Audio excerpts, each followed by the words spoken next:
तो आज इस वीडियो में हम बात करेंगे फ्लेमिंगो के चैप्टर्स जो हैं उनसे आने वाले आरटीसीज की।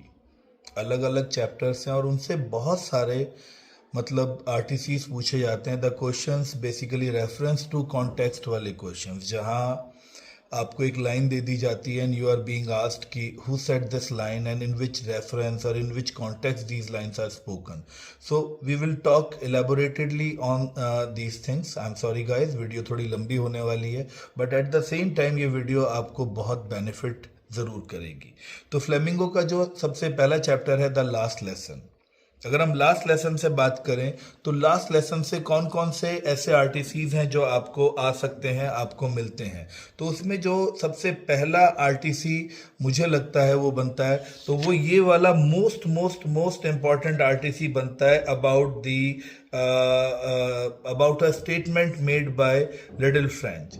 जब लिटिल फ्रेंच कहता है, वो इरिटेटेड है और वहां से एक आरटीसी एक लाइन आती है, will they make them sing in German even the pigeons, inverted comma, और फिर इस आरटीसी को इलेबोरेट करने के लिए आता है।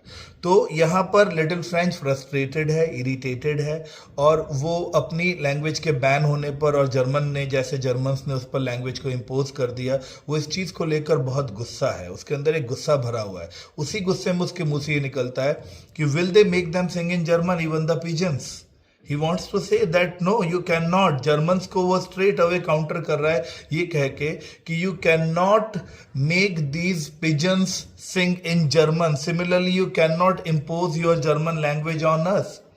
At home, we'll speak in French. At home, we can study French. You cannot stop us. You cannot bind the nature. तो ये इस ट्रैक पर ये वाला आरटीसी आप हैंडल करेंगे कि will they make them sing in German even the pigeons. Second RTC जो द लास्ट लेसन से बहुत इंपॉर्टेंट आरटीसी आता है वो ये आता है, we have all a great deal to reproach ourselves with, inverted comma, we have all a great deal to reproach ourselves with. इसको एक्सप्लेन करिए। तो ये पॉइंट तब आया जब लिटिल फ्रेंच से फर्स्ट रूल ऑफ पार्टिसिपल पूछा गया, वो नहीं बता पाया, तो सर झुकाकर खड़ा था। ही वॉज स्केयर्ड, वो डरा हुआ था। At that juncture, at that point M Hamel कहते हैं, I will not scold you little French, तुमको डांट के क्या करूंगा। हमें खुद को डांटने की बहुत ज्यादा जरूरत है। We have all a great deal to reproach ourselves with, हमें खुद को डांटने की बहुत ज्यादा जरूरत है। फिर वो ब्लेम करता है पेरेंट्स को for sending their kids to the farms and to the mills to earn some extra money. फिर वो खुद को ब्लेम करता है कि कैसे उसने बच्चों को पढ़ने के टाइम पर बच्चों को फ्लावर्स को वाटर करने के लिए भेजा। पढ़ने के टाइम पे उसने कैसे उनके पढ़ने के दिन हुआ करते थे and he used to give them holidays, off दे दिया करता था because M Hamel had to go to fishing. तो फिर उसने खुद भी आज सेल्फ रियलाइजेशन किया कि यार मेरी भी गलती है। सो दैट्स व्हाई वो कहता है we have all a great deal to reproach ourselves with. यहां पर वो खुद को भी और पेरेंट्स को भी रिस्पॉन्सिबल ठहरा रहा है for the poor state of education of students और चिल्ड्रन इन अल्सेस एंड लोरेन। तो ये जो दो हैं, ये इस चैप्टर से ये दो मोस्ट इंपॉर्टेंट आरटीसीज बनते हैं, बहुत ज्यादा इंपॉर्टेंट, जो आपके पेपर में बार बार घूम कर आते हैं। Number 1, will they make them sing in German even the pigeons, and number 2, we have all a great deal to reproach ourselves with. ठीक है, अब इसके बाद हम उठाते हैं chapter number 2, the lost spring, और इससे तो आरटीसीज भरे हुए हैं। ये आरटीसीज के लिए अगर हम पढ़ें तो this chapter has the maximum number of RTC. पहला क्वेश्चन आता है आरटीसी वाला जो इससे आएगा, वो ये वाला आएगा, promises like mine abound in every corner of his bleak world. Promises like mine abound in every corner of his bleak world. Who said this line in which reference? Anis Jung said this line to herself when Sahib Alam came to him and he asked him if her school was ready. She felt embarrassed at having made a promise that was not meant to be fulfilled. उसे embarrassment हो रही थी कि मैंने ऐसा promise क्यों किया जो मैं पूरा ही नहीं कर सकती। लेकिन फिर उसने खुद को तसल्ली दी ये कहकर कि अगर मैंने एक आधा ऐसा प्रॉमिस कर भी लिया तो what's a big deal, promises like mine abound in every corner of his bleak world. इस तरह के प्रोमिसेस तो इनकी अंधेरी दुनिया में, ब्लीक वर्ल्ड में हजारों लोगों ने करे होंगे। इनके ब्लीक वर्ल्ड में ऐसे अनफुलफिल्ड प्रॉमिस हजारों भरे पड़े होंगे, उसमें से अगर एक मैंने भी कर दी तो व्हाट्स अ बिग डील। तो ये उस रेफरेंस में ये वाला आरटीसी आता है जहां पर ये लाइन आती है। ठीक है, अगला ऐसे ही आता है, it is only an excuse to explain away a perpetual state of poverty. What is described as an excuse to explain away the perpetual state of poverty? ये किस रेफरेंस में बात हुई है? This is the reference when bureaucrat से ये पूछा जाए कि why even after so many years of independence and so many development, why in the every street of India और in every village of India, why can we still find children running barefoot? बच्चे अभी भी नंगे पैर क्यों घूमते हैं? तो इस पर जो है ब्यूरोक्रेट्स का ये रिस्पॉन्स आता है, उनका रिप्लाई ये आता है, this is not lack of money, this is their tradition to remain barefoot.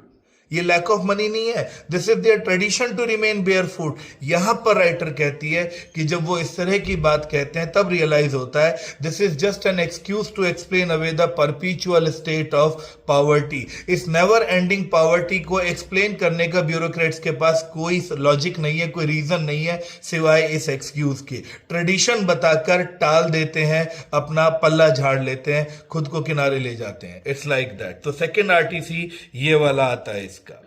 इसका एक और आरटीसी, इसमें बहुत सारे आरटीसीज हैं। Children in Seemapuri are partner in survival. How? Obvious सी बात है, in Seemapuri children are not dependent on their parents, they play the role of partner. The moment they get the strength in their shoulder, they be it a 6-year-old boy or a 5-year-old boy or a 3-year-old boy, they come out with a bag on their shoulder and start picking rags, rag picking करना शुरू कर देते हैं, start earning money for themselves as well as for their family, खुद के लिए भी और अपनी फैमिली के लिए भी। This shows that they do not play the role of dependent in the family, they play the role of partner in the family। ऐसे ही Seemapuri is on the periphery of Delhi yet miles away from it metaphorically।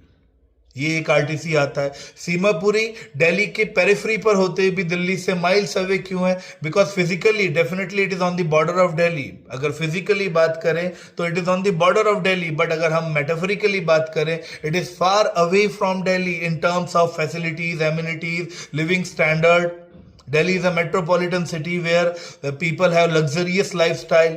They have all the facilities and amenities. On the other hand, in Simapuri, they do not have the basic needs fulfilled like food, clothing and shelter. वो भी नहीं है।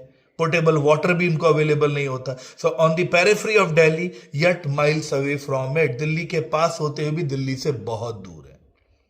The people of Simapuri, they do not have any identity but they have ration card, RTC. They do not have any identity but they have ration card. Yes, they have ration cards. Why? Because it gives them name on their voter list. उस ration card से दो चीजें होती हैं, उनका नाम voter list पे चढ़ जाता है and moreover it enables them to buy subsidized food. उन्हें subsidized food लेने को मिल जाता है, उन्हें rationed food मिल जाता है, तो वो ऐसी आरटीसी आ जाता है। Food is more important than any identity. तो फिर वही लाइन डालेंगे कि यस, सीमापुरी के लोगों के लिए और कोई चीज मैटर नहीं करती, आइडेंटिटी मैटर नहीं करती, ये सब चीजें मैटर नहीं करती, उनके लिए फूड मैटर करता है। If at the end of the day we are going to bed without an aching stomach, अगर at the end of the day हम बेड में जा रहे हैं विदाउट एन ईकिंग स्टमक, कहती है, then we would prefer to live here in these huts rather than going to those green fields which gives us no food।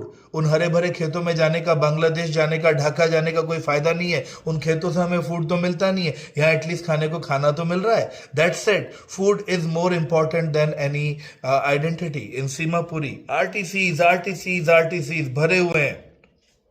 Garbage to them is gold। Garbage to them is gold। ये एक RTC आ जाए। Why is garbage described as gold? Because garbage is valuable to them. It's metaphor। It's not like this कि उन्हें garbage में gold मिल रहा है, but उनके लिए कबाड़ किसी गोल्ड से कम नहीं है। गार्बेज है तो they have food in their stomach, garbage है तो they have cloth on their body, garbage है तो they have a shelter on their head, no matter it's a leaking roof. कबाड़ा है तो खाना है, कपड़ा है, सर पर छत है। कबाड़ा नहीं है तो कुछ भी नहीं है। That's why garbage to them is gold, it's valuable. By selling that garbage they are able to sustain, वो सस्टेन कर पा रहे हैं, that's why it is gold to them. ये एक आरटीसी आ जाता है, garbage to them is gold. फिर in Seemapuri the garbage has two meanings. Now what are those two meanings? In Simapuri, undoubtedly the garbage has two meanings, one for the children, one for the elders. For children, it is wrapped up in wonder. For elders, it is a means of survival. इस track पे answer जाएगा ये वाला, garbage is gold को लेकर बात करेंगे तो। ठीक है, सो ये सारे, Saheb is no longer his own master. When is this statement given? Sahib is no longer his master when he stopped working as a rag picker and now he started working in a tea stall. Though he is getting 800 rupees per month and all times meal over there, but still he has lost his carefree look. He has lost his freedom. He is no longer his own master. वो अपना master नहीं रह गया। यहां से ये RTC आता है। ठीक है, तो अगला आता है Mukesh insist on his own master. I want to be a motor mechanic. ये स्टेटमेंट क्या है, इसका क्या मीनिंग है? This tells about the attitude of Mukesh, which is entirely different from his peers. He does not want to be a bangle maker. He wants to be a motor mechanic. He's thinking something out of the box. He's thinking what other people are not thinking. He's ready to break those shackles. वो उन बेड़ियों को तोड़ने के लिए ready है, जो जिन बेड़ियों ने उसकी जनरेशंस को और उससे आने वाली, उससे पहले वाली कई जनरेशंस को बांधा हुआ है. That's why he's standing different. He's a different boy. अगला आरटीसी यहीं से आ जाता है कि though his dream looms like a mirage in the dust filled streets of Firozabad. Now why is the dream of Mukesh is described as mirage? Because mirage is something illusion. Mirage means an illusion. It is something which can not be achieved. It is delusional. लोगों को दिखता है लेकिन होता नहीं है. ऐसी Mukesh is dreaming in the view point of the narrator. Anish जंग के व्यू में देखें तो ये मोटर मैकेनिक बनने का सपना देख रहा है, बट वो ये भी जानती है कि it's very difficult to realise this dream. इस सपने को पूरा करना बहुत ही मुश्किल है. ऐसी लाइन आ जाती है आरटीसी में, it is his karma his destiny, can a god given lineage ever be broken. किसने कही ये लाइन? This line has been given by the grand mother of Mukesh, who has seen her own husband going blind with the dust of the polishing of glass, but still वो अपने पोतों को भी रोकने की कोशिश नहीं करी है. she has surrendered and she is saying accepting whatever it is. कहती है it is their कर्म, यही धर्म है, यही कर्म है, their destiny, God given lineage. जिस लाइनेज में, जिस खानदान में आ गए वही तो करेंगे. they have seen nothing else. Bangle देखे हैं, बैंगल मेकिंग ही करेंगे. she has surrendered. उस ट्रैक पर यह आंसर जाएगा. बहुत आरटीसीज हैं इस वाले चैप्टर में. Yes, their eyes are more adjusted to dark than the light outside. इसका क्या मीनिंग है? जिसका मीनिंग है वही हैजार्डस कंडीशन जहां पर वो बच्चे काम करते हैं, छोटे छोटे डिंजी सेल्स में, हाई टेम्परेचर वाली भट्टियों के आगे काम कर रहे हैं. ठीक है, और सारा दिन अंधेरे, कम इललिट रूम्स हैं, इल वेंटिलेटेड रूम्स हैं, और उन्हीं इललिट और इन वेंटिलेटेड रूम्स में बैठकर सारा दिन they are spending their day light hours. सारा दिन उनका उन्हीं आधी अधूरी रोशनी वाले कमरों में बीत जाता. तो ऐसे में उनकी आंखें उन अंधेरे कमरों में इलिट रूम्स में देखने के लिए, they are more adjusted to those ill lit rooms, not the light outside. The moment they come outside over there in bright light, they are not able to see properly. Many lose their eyesight before they become adult. So their eyes are more adjusted to light than to dark than the light outside. अंधेरे को लेकर आंखें ज्यादा adjusted हो गई हैं. बाहर रोशनी में उनकी आंखों को कुछ नहीं दिखता है. ठीक है, ऐसी क्वेश्चन आता है. She has shining bangle on her wrist, but no shine in her eyes, no light in her eyes. किसके रेफरेंस में लाइन कही गई है? ठीक है, she has shining bangles on her wrist but no light in her eyes. Oh my God, this line is given in the reference of the mother of Savita. हाथों में shining bangles है, इसका मतलब उसके पति अभी भी जिंदा हैं. बिकॉज इन इंडिया कांच की चूड़ियां रिप्रेजेंट इंडियन वुमेन सुहाग. अगर हाथों में चूड़ियां हैं तो मतलब पति जिंदा है. But no shine in her eyes. Maximum बच्चा इसका आंसर गलत लिख कर आता है. दे राइट की उसकी माँ, सविता की माँ अंधी हो गई है. नहीं, उसकी मां की आंखों में उम्मीद की, होप्स की कोई लाइट नहीं है, क्योंकि ठीक इसके बाद लाइन लिखी है, एक वक्त शेर भर खाना भी नहीं खाया, अब तक एक वक्त फुल मील भी खाना नहीं खाया। तो दैट्स वाई लाइन लिखी है, because she does not have any hopes in her life. So she has shining bangles but no shine in her eyes. I hope ये क्लियर हो गया होगा। ठीक है, वाई कांट, सॉरी ये तो नॉर्मल क्वेश्चन है, इसमें नहीं आएगा कुछ भी। ठीक है ठीक है ठीक है ठीक है, okay. They talk endlessly in a spiral that move from poverty to apathy to greed and to injustice. Who move in this vicious cycle of poverty, apathy, greed and injustice? The youngsters of Firozabad keeps on moving. They keep on moving in the vicious cycle of poverty, apathy, greed and injustice. And this entire cycle is imposed on them by bureaucrats, politicians, sahukar, middlemen, agents, police, all together ये सब लोग मिलकर बच्चे पर वो बोझ डालते हैं जिससे वो कभी बाहर नहीं आ सकते। तो ये सारे क्वेश्चंस आते हैं आपके लॉस्ट स्प्रिंग से। अब अगला चैप्टर है डीप वाटर। डीप वाटर से जो एक, इससे बहुत कम बनते हैं, एक या दो ही आरटीसीज बनते हैं। एक आरटीसी बनता है, those 9 feet were more like 90। सो किस रेफरेंस में ये बात कही गई है? When Douglas was drowning in the water, the depth of that deep end was 9 feet. So he made a plan that he would directly go to the bottom and make a big jump and come out and flail on the surface and get to the corner of the pool. But it didn't happen like that. When he was going down, he was going very slowly, and that's why he's making that statement that those 9 feet were more like than 90. वो 9 feet 90 feet से भी ज्यादा गहरे नजर आ रहे थे। और क्यों? क्योंकि वो बहुत धीरे धीरे नीचे जा रहा था, उसकी हालत खराब होती जा रही थी। तो ये उस रेफरेंस में आप इस लाइन को खींचेंगे। ठीक है, ऐसे ही लाइन कौन सी है? All we have to fear is fear itself. ये किस रेफरेंस में कही गई है line? This line was given by American President Franklin Roosevelt. Douglas ने जब अपने फियर पर फाइनली कॉन्कर कर लिया, अपने हाइड्रोफोबिया को कॉन्कर कर लिया, वो उससे बाहर आ गया। एट दैट जंक्चर उसे अपने बॉस की, क्योंकि फ्रैंकलिन रूजवेल्ट का लीगल एडवाइजर था Douglas, as a job profession उसका ये था, बट हाइड्रोफोबिक था। तो वो कहता है, मैंने अपने बॉस मिस्टर फ्रैंकलिन रूजवेल्ट को, प्रेसिडेंट को, ये बातें बार बार अपने भाषण में ये लाइन बोलते हुए सुना था, all we have to fear is fear itself. उस दिन उसे रियलाइज हुआ कि इसका मीनिंग क्या है, that fear is the biggest hurdle in our life. It stops us from doing things which we can do. It fills our heart with suspicion whether we'll be able to do those things or not. It stops us from going out of the box. It stops us from going out of our comfort zone. ये डर होता है जो हमें हमारे comfort zone से बाहर जाने से रोकता है। तो अगर जिंदगी में अगर हमें किसी चीज से डरना चाहिए, इट इज आवर फियर। अगर हमने अपने डर पर काबू कर लिया, then sky is the limit, then nothing can stop us. फिर हमें कोई नहीं रोक सकता। We are unstoppable after that. तो उस सेंस में आप इस आंसर को खींचेंगे, all we have to fear is fear itself. That is from deep water. Rat trap, this whole world is nothing but a big rat trap. So this line is basically, this is the philosophy of the peddler about the world. He used to sell rat traps, and one day when he was looking at his rat traps, then suddenly this idea struck him that what the hell am I doing? I'm selling rat trap to the whole world. और अगर देखें तो this world is itself is a big red trap. अपने आप में this world is a big red trap with its money and clothings and happiness and joy and material things. All these things are just like bait.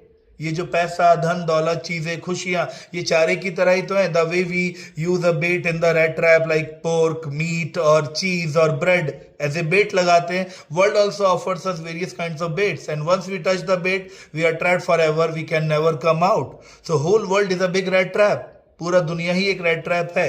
तो ये वाला question RTC में इससे आ सकता है। यस, नाउ द बैटल, अब गांधी से आता है। Now the battle of Champaran is won. Who made this statement? In which reference? Gandhiji made this statement when all the lawyers, when Gandhi was released from the court at that juncture, at that point, Gandhi asked the lawyers कि अभी तो इन्होंने release कर दिया मुझे, तो सारे के सारे जो लॉयर्स थे, गांधी ने उनसे पूछा कि इन केस टुडे, अभी तो उन्होंने मुझे रिलीज कर दिया, अगर they would have put me in jail, अगर वो मुझे जेल में डाल देते तुम क्या करते? तो लॉयर्स का पहला, राजेंद्र प्रसाद का जो पहला रिएक्शन आया वो यह है कि sir we are your legal advisers, अगर आप जेल चले जाते तो हम घर चले जाते। बट देन ही रियलाइज द मिस्टेक कि यार मैंने गांधी जी को क्या आंसर दिया। ये मतलब he is from Bihar and he is from Gujarat, and for we Bihar people he is ready to go to jail, and we are the local Biharis, we are fighting their cases and we are saying we will go to home. That would be a shameful desertion. So then he went back to Gandhi and he said, Gandhi ji, if you are going to jail, we all will follow you to the jail. हम भी आपके पीछे पीछे jail जाएंगे. At that juncture, at that point, Gandhi ji said, now the battle of Champaran is won. Gandhi ji, in the court, Gandhi said, conflict of duties. So what do you mean by conflict of duties? Conflict of duties से आपका क्या मतलब है? The conflict of duties means Gandhi was stuck between two types of duties. One towards the law. He didn't want to break the law. He didn't want to set a bad example in front of the youngsters. And second duty was towards the poor people. But law was saying him to leave Champaran. As a law-abiding citizen, he needed to leave Champaran. He should leave Champaran. But on the other hand, the poor people, अगर दूसरा part कह रहा था heart का, what will these poor people do? अगर तुम चले जाओगे, who will fight for them? So that conflict which was going on in the heart of Mahatma Gandhi. Whether I should leave Champaran, follow the law, or I should stay in Champaran and fight for these poor peasants. That fight, that conflict has been described as conflict of duties. ये वाला RTC इससे बार बार आता है. Civil disobedience had triumphed for the first time in modern India. How? Explain. Civil disobedience movement triumphed for the first time in modern India when Gandhi got the letter from the court that all the cases against Gandhi were dropped without any condition. जब गांधी को court से return communication मिला कि उनके खिलाफ सारे cases हटा दिए गए without any problem, without any condition, at that point of time civil disobedience movement triumphed for the first time in modern India. Why? Because Gandhi, being a civilian, disobeyed the Britishers, but they could not do anything against him. तो पहली बार India में civil disobedience movement की जीत हुई. आप इस track पर इस answer को खींचेंगे. ठीक है. He had read our minds correctly, Rajendra Prasad comment, and we had no reply. In this way, Gandhi taught us a lesson in self-reliance. Who read the minds and whose minds were being read over there? किसने किसका दिमाग पढ़ा? Actually, all the assistants of Gandhi, all the associates of Gandhi, they came to Gandhi when C.F. Andrew, a Britisher, a British pacifist, agreed to join Gandhi. They were extremely happy that we have finally taken a Britisher on our side. This will help us a lot. This will be a big deal. So very happily they went to Gandhi. At that juncture, at that point, Gandhi chided them again, scolded them. Gandhi ne kaha, what do you think? Is unequal fight mein, if we take a Britisher on our side, will this unequal fight become equal? No. This will tell them our weakness. This will tell them about our weakness. To win this fight, we need their help. No. I don't need their help. This is our fight. We will fight it. We need to have faith on ourselves. And Gandhi blatantly rejected the help from C.F. Andrew. Gandhi ने C.F. Andrew को अपनी side लेने से मना कर दिया. राजेंद्र ने बाद में ये बात कही, राजेंद्र प्रसाद ने, कि यस गांधी ने हमारे दिमाग सही पढ़े थे, हम बहुत खुश हो रहे थे, बट गांधी ने हमें सेल्फ रिलायंस का पाठ पढ़ाया, हमें समझ में आ गया. Poet and pancake. आरटीसीज में पहला आरटीसी, यस ये वाला आता है. I suppose the sets and studio lights needed the girls and boys to be made to look ugly in order to look presentable in the movie. Poet and pancake में ये line कही गई है कि लड़के लड़कियों को जानबूझकर अगली बनाया जाता था ताकि वो मूवी में प्रेजेंटेबल लगे. एक्चुअली हाँ जी, ये वो दौर था जब स्टूडियोज के पास बढ़िया वाले कैमरे नहीं हुआ करते थे, बहुत ही पुअर क्वालिटी कैमरे हुआ करते थे. ईस्टमैन कलर हर मूवी पर लिखा आता था. क्यों? क्योंकि पूरे स्क्रीन पर, पूरे फ्रेम पर कलर दिखना चाहिए, तभी वो हीरो हीरोइन. देखिए अगर आप उस जमाने की फिल्मों को देखें, पीले रंग की ट्राउजर पहना हुआ है, लाल रंग की शर्ट पहनी हुई, ऑरेंज कलर की कैप पहने, लाइक दिस. वाई? क्या उन्हें कलर सेंस नहीं था? बिल्कुल था, लेकिन स्क्रीन पर प्रेजेंटेबल दिखने के लिए इस तरीके से अगली दिखाना पड़ता था. फाउंडेशन लगाया जाता था मुंह पर, पैनकेक लगाया जाता था बहुत सारा, ताकि every pore should be close so that वो स्क्रीन पर प्रेजेंटेबल दिख सके.